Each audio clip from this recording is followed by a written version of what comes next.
Smartphone कैसे कर रहा बच्चों के मानसिक स्वास्थ्य का नुकसान।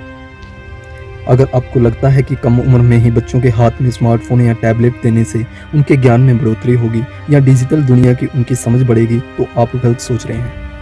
सैपियंस लैब की ताज़ा रिपोर्ट के मुताबिक कम उम्र में जब बच्चों को स्मार्टफोन दिए जाते हैं तो युवा अवस्था आते आते उनके दिमाग पर विपरीत असर दिखने लगता है।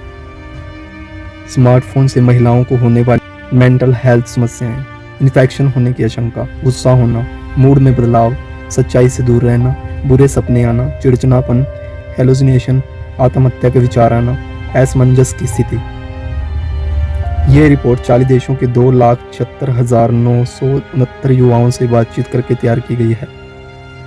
यह सर्वेक्षण इसी साल जनवरी से अप्रैल महीने में किया गया। इन 40 देशों में भारत भी शामिल है।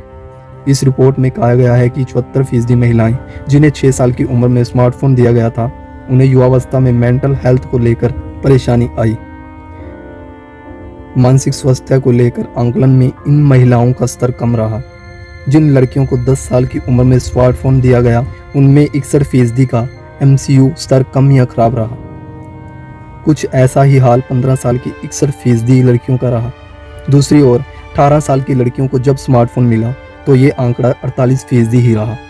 वहीं जब 6 साल के लड़कों को स्मार्टफोन दिया गया तो केवल 42% MCU के स्तर में कमी देखी गई। सफदरजंग अस्पताल में काम कर चुके पूर्व मानसिक रोग विशेषज्ञ डॉक्टर पंकज कुमार वर्मा कहते हैं कि इनका कोई वैज्ञानिक आधार तो नहीं दिखता। उन्होंने बताया कि इसका एक कारण ये हो सकता है कि लड़कों की तुलना में लड़कियों में किशोरावस्था पहले आती है। इसे पूरी तरह से समझा नहीं जा सका है, जिसमें मानसिक और शारीरिक बदलाव शामिल हैं। जब लड़कियों का एक्सपोजर कम उम्र में होता है तो इस अवस्था में आते आते लड़कों के मुकाबले वे ज़्यादा प्रभावित होती हैं। इस शोध में यह भी कहा गया है जिन बच्चों को कम उम्र में स्मार्टफोन दिए गए उनमें आत्महत्या के विचार, दूसरों के प्रति गुस्सा, सच्चाई से दूर रहना और हेलुसिनेशन होना शामिल है। इसी से मिलती जुलती कहानियाँ छवि की भी हैं और वो 2 बेटियों की माँ है। वो आमतौर पर घर के काम में व्यस्त रहती थी और बेटी ज़्यादा परेशान न करे इसके लिए उन्होंने अपनी 22 महीने की बेटी को स्मार्टफोन पकड़ा दिया। छवि अपनी बेटी को YouTube पर कार्टून लगाकर फ़ोन थमा देती और घर के काम में लग जाती। यह सिलसिला बड़ी बेटी के स्कूल से लौटने तक चलता रहता। हालांकि छवि ने यह कभी नहीं सोचा था कि नासमझी में अपनी बेटी के हाथों में थमाया गया स्मार्टफोन उनके लिए परेशानी का सबब बन जाएगा। वैज्ञानिक डॉक्टर पूजा शिवम कहती हैं कि छवि जब अपनी बेटी को लेकर आई वो उम्र के मुताबिक बोल सकती थी, उसका विकास भी हुआ था, लेकिन उसमें बहुत एंग्जाइटी थी। वो बताती हैं 7 से 8 घंटे तक वो केवल स्मार्टफोन पर रहती थी। छवि उसे YouTube पर कार्टून लगा देती, पर सोचिए वहाँ से YouTube पर वो क्या क्या देख रही होगी, उसका हम केवल अंदाज़ा लगा सकते हैं।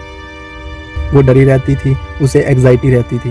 कोई नया व्यक्ति घर पर आ जाए तो चिल्लाने लगती, सहम जाती थी। बात न करना, जिद्दी होना इसमें शामिल था। इसके बाद हमने स्मार्टफोन से बच्ची को दूर किया और फिर काउंसलिंग शुरू की गई। इसके लिए डॉक्टर ने जो जानकर अभिभावकों को सलाह दी वो ये थी कि छोटे बच्चों को स्मार्टफोन से दूर रखें। बच्चों को स्मार्टफोन या टैबलेट देने की उम्र तय करें। अगर बच्चा किसी और दूसरे के स्मार्टफोन होने का तर्क दे तो उससे बात करें और समझाएं। केवल मोबाइल फ़ोन दें जिससे केवल बात या मैसेज किया जा सके। अगर बच्चे की पढ़ाई के लिए मोबाइल ज़रूरी है तो स्क्रीन टाइम को नियंत्रित करें। स्कूलों में असाइनमेंट ऑनलाइन दिए जाते हैं, ऐसे में आप एक प्रिंटर खरीदिए क्योंकि ये आपके बच्चे पर होने वाले नुकसान से सस्ता होगा।